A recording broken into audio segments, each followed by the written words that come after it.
4월 29일 법률방송 로투데이 시작하겠습니다. 이달 1일 출간된 김일성 북한 주석의 회고록 세기와 더불어를 두고 법조계와 출판계에서 거센 논란이 일고 있습니다.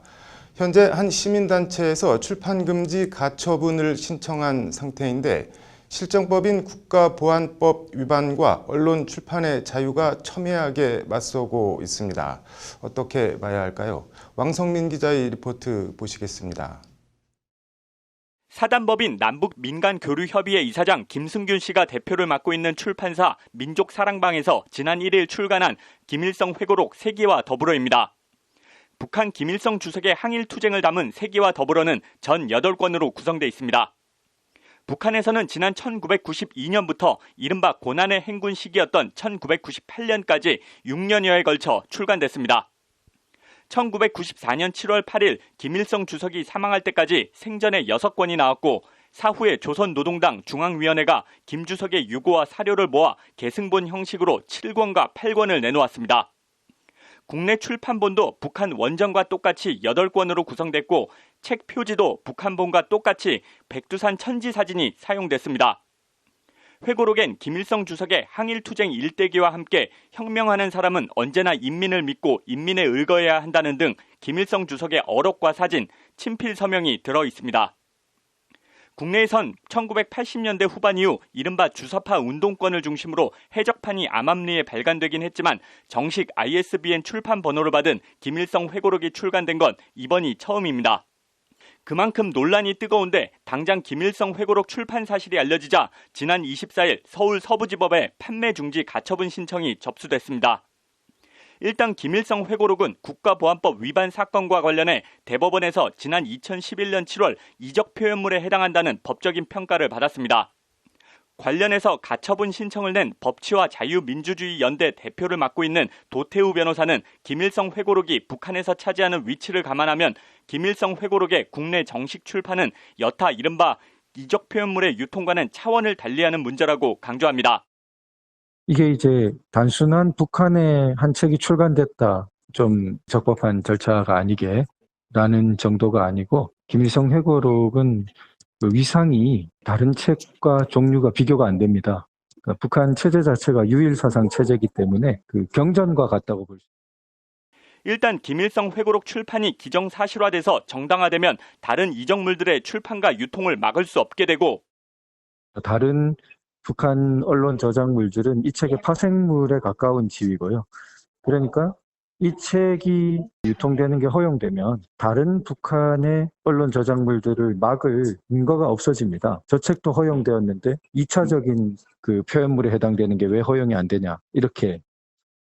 국가의 존립, 안전이나 자유민주적 기본질서를 위태롭게 하는 활동을 찬양, 고무, 선전하는 행위 등을 처벌하는 국가보안법 제7조가 무력화되는 건 필연적인 결과라는 게 도태우 변호사의 우려입니다.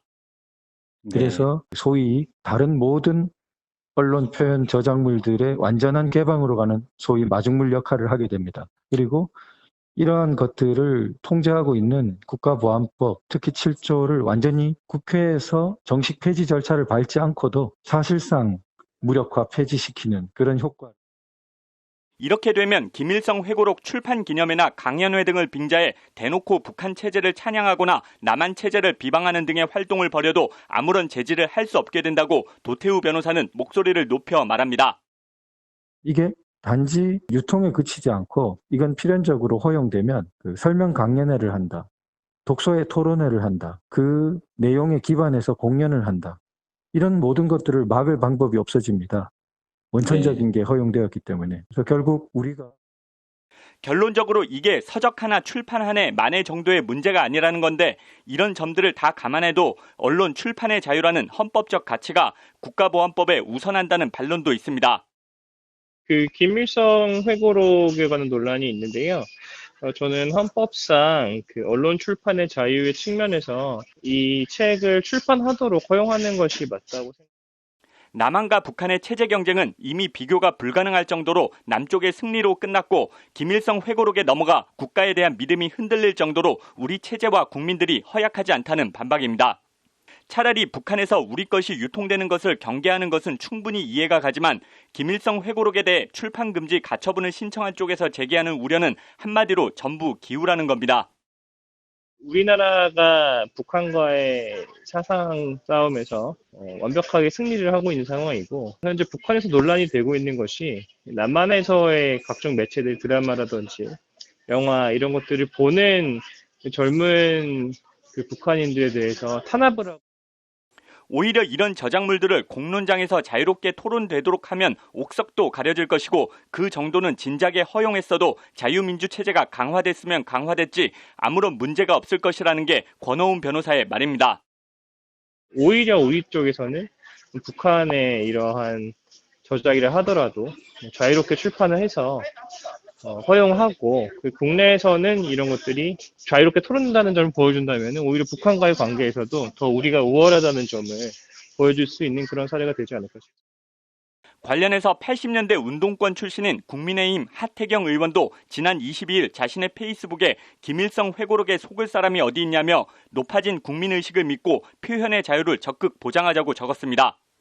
출판금지 가처분 신청이 접수되고 논란이 확산되자 교보문고와 예스24, 알라딘 등 대형 온오프라인 서점들은 일단 김일성 회고록의 판매를 중단하고 사태를 관망하고 있는 상태입니다.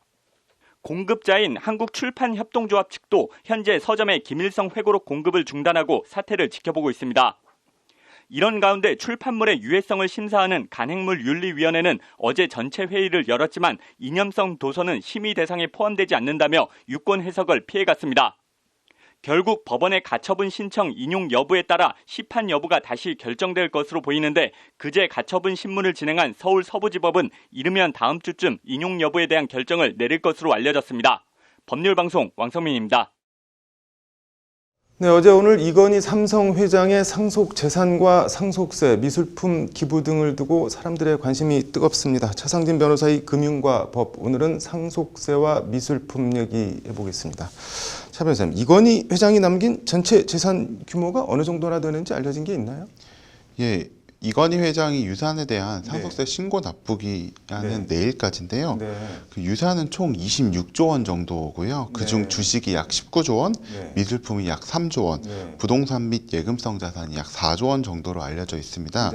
유족들이 납부해야 될 상속세는 대략 12조 원 정도의 규모인데요.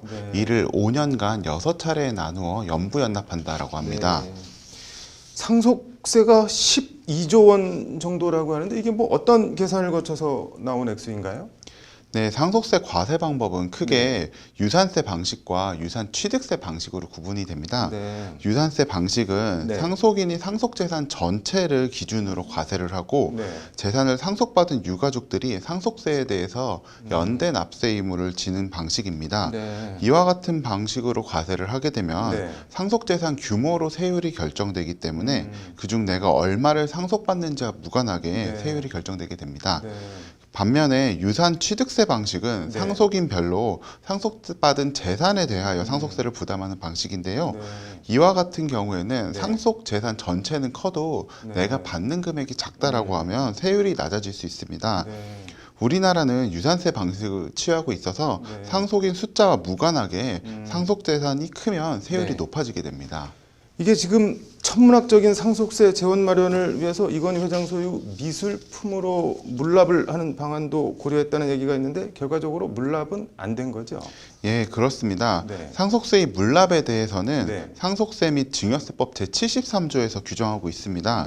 물납제도는 상속세가 워낙 한 번에 고액의 세금이 발생함에 따라 납세자가 일정한 시간을 갖고 납부할 수 있도록 혜택을 주는 제도입니다.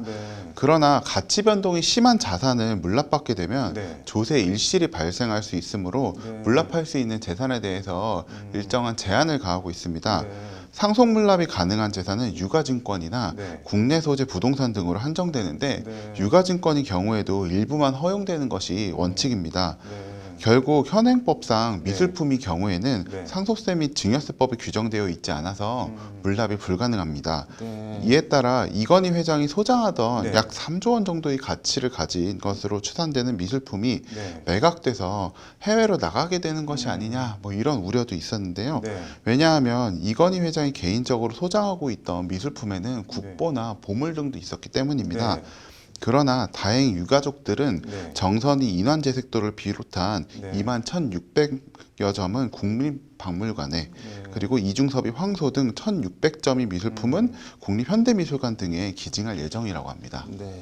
일단 뭐 삼성 쪽에서는 미술품 기부로 결정을 했는데 이게 미술품을 이용한 절세 내지 탈세 뭐 이런 게 있다고 하는데 어떤 유형이 있는 건가요?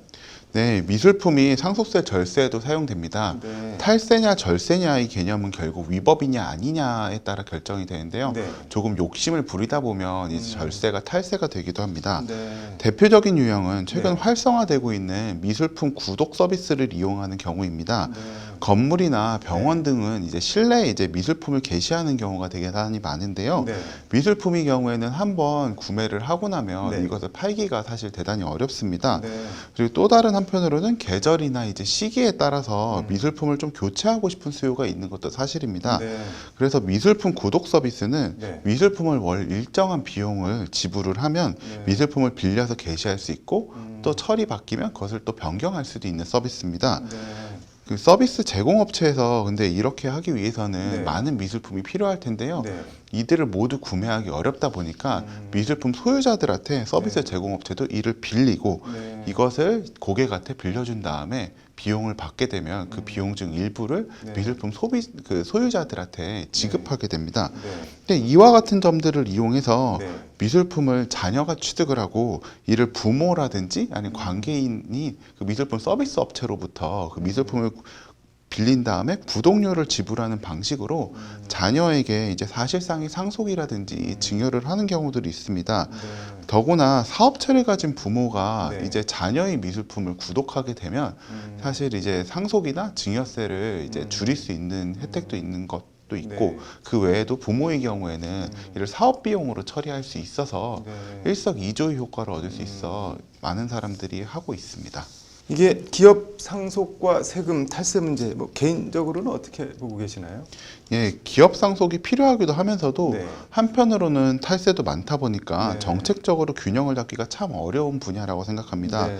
유럽에서는 네. 기업 주식 상속의 경우에는 네. 상속 시점이 아니라 네. 주식을 매각하는 시점에 네. 세금을 부과해서 네. 그러니까 회사를 계속 경영하는 경우에는 네. 사실상 상속세를 면제해주는 제도들이 있습니다. 네. 이런 제도 도입을 촉구하는 목소리도 국내에도 있습니다. 네. 예, 근데 현재 제도로는 우선은 뭐 네. 기업이 상속이 가능한 제도를 좀 다양하게 마련을 해두고 네. 이를 남용하는 자들에 대해서 좀 면밀한 조사를 해서 남용을 막는 것으로 균형을 좀 맞추는 것이 좋지 않을까 생각합니다. 네. 이를 위해서는 뭐 법령이나 뭐 규칙 등을 정비하는 것도 필요하지만 네. 일정한 가이드라인을 좀 마련해서 이제 납세자들이 자기들이 어떻게 행동했을 때 과세 관청과 충돌이 없는지 좀 예측 가능하도록 할 필요가 있고요. 네. 또 조사 인력이 보충을 확보해서 이제 탈세자들을 면밀히 조사해서 네. 이제 과세를 할 수 있는 방안도 필요합니다. 네. 가업 승계와 상속세 탈세 뭐 이해 당사자들도 많고 참 복잡한 문제인 것 같네요. 오늘 말씀 잘 들었습니다. 네, 일상생활에서 부딪힐 수 있는 법률 문제를 법제처 생활법령정보와 함께 알아보는 알쏭달쏭 솔로몬의 판결. 오늘은 부당이득 반환 얘기 해보겠습니다. 박아름 기자 나와 있습니다. 박 기자, 오늘은 어떤 상황인가요? 네, 박상희 씨는 네. 상가 건물 1층에서 네. 골프 연습장을 운영하며 네. 골프 연습장 앞 복도와 로비에 네. 골프 퍼팅 연습 시설과 카운터를 설치하며 사용하고 있었습니다. 네. 그런데 최근 상가 건물 관리단은 네. 박상희 씨에게 복도와 로비에 네. 있는 물건들을 치우고 네. 그동안 복도를 공짜로 사용한 것에 대해 부당이득을 반환하라고 요구했습니다. 네. 이런 상황이 부당이득에 해당하는지 네. 또 반환 의무가 있는지 쟁점이 되는 상황입니다. 뭐 골프 연습장 주인 입장은 어떻게 되나요? 골프 연습장 주인 박상희 씨는 네. 일단 복도와 로비에 있는 물건은 전부 치우겠다. 네. 그런데 부당이득 반환은 인정할 수 없다는 입장입니다. 네. 복도를 다 점유한 것도 아니고 네. 골프 연습장 앞 복도만 사용했다. 네. 그 사람들 통행에도 지장이 없었다. 네. 그리고 어차피 복도와 로비는 임대할 수 있는 공간도 아닌데 네. 무슨 부당이득이 발생했다는 거냐. 말도 네. 안 된다는 게 박 씨 측 주장입니다. 이게 뭐 관리단은 어떤 입장인가요?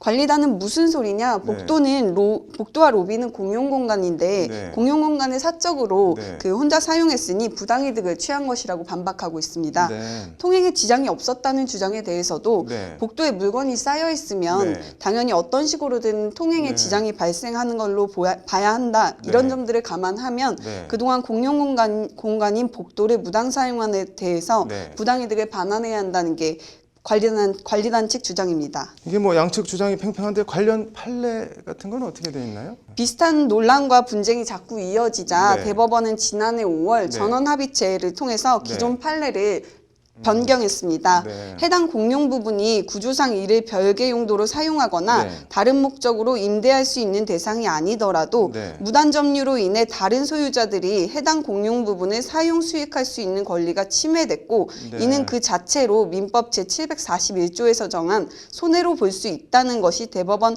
전원 합의체에 변경된 판례입니다. 네. 즉 해당 공용 부분을 별도로 임대하지 못한다 하더라도 네. 다른 사람들이 해당 공간을 쓸 수 있는 권리가 침해됐고 네. 그 자체로 부당하게 이득을 취한 것이라는 게 법제처의 설명입니다. 네. 그럼 뭐 골프 연습장 주인도 부당이득을 반환해야 한다는 거네요, 결론적으로? 네, 그렇습니다. 박상희 씨 측은 네. 정당한 권한 없이 네. 복도와 로비를 무단으로 점유 사용하였고 네. 이로 인해서 다른 사람들이 이 공간을 사용할 수 없었다면 그동안 복도와 로비를 사용하면서 얻은 이익은 네. 부당이득으로 보아서 네. 반환해야 한다는 게 법제처의 설명입니다. 네. 공용 공간 일부를 무단 점유에 사용한다면 부당이득 반환 책임이 있다. 뭐 알아둬야 할 것 같네요. 오늘 잘 들었습니다. 네, 이어서 법조계 소식 전해드리겠습니다. 검찰총장 후보 추천위원회가 차기 총장 후보로 김호수 전 법무부 차관과 구본선 광주고검장, 배성범 법무연수원장, 조남관 대검 차장검사 4명을 박범계 법무부 장관에게 추천했습니다. 옛 통합진보당 의원 5명이 헌법재판소의 정당 해산 결정에도 국회의원직은 유지된다며 소송을 냈지만 패소가 확정됐습니다. 같은 수액병의 주사액을 여러 환자에게 주사해 수십 명의 환자에게 C형 간염을 옮긴 의사에 대해 금고 1년 6개월에 집행유예 2년이 확정됐습니다. 불법 촬영 혐의로 선고받은 집행유예 기간이 끝나자마자 또 여성들을 700회 넘게 불법 촬영한 40대가 1심에 이어 2심에서도 징역 1년 6개월 실형을 선고받았습니다. 4월 29일 법률방송 로투데이 마치겠습니다. 시청해 주셔서 감사합니다.